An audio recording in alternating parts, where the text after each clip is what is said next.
Now, a top envoy for President Donald Trump's Board of Peace says that the ceasefire in Gaza is holding but remains far from perfect, with daily violations being reported. The envoy urged Hamas to disarm while accusing the group of tightening its grip on Gaza's population. The ceasefire came into force on 10th of October, and that is just days after the second anniversary of Hamas' October 7, 2023 attack on Israel. Yet Gaza remains engulfed in daily violence, with Israeli strikes continuing and both sides accusing each other of breaking the truce.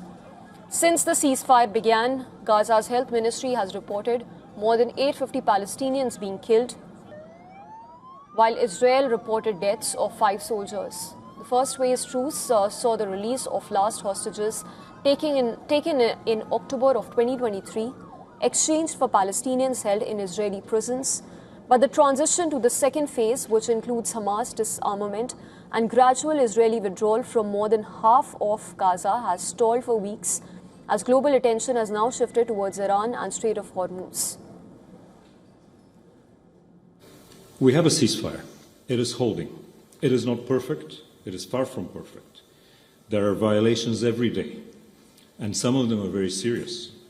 We're not asking Hamas to disappear as a political movement. A political party that disavows armed activity can compete in national Palestinian elections. The envoy stressed that post-war reconstruction would be a massive undertaking.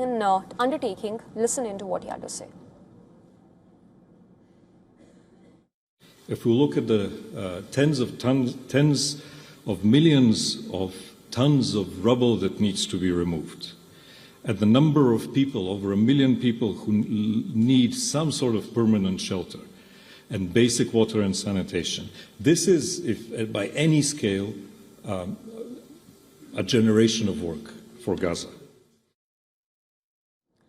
Meanwhile, he accused Hamas of consolidating its grip on the population in areas it still controls.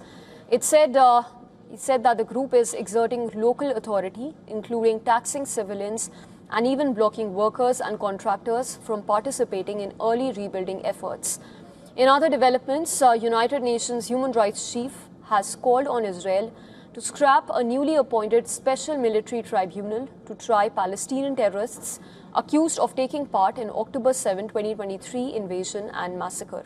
The UN says that the law passed by Israel's Knesset with 93 votes in favor and none against establishes a special military court for about 300 suspects detained since the attacks.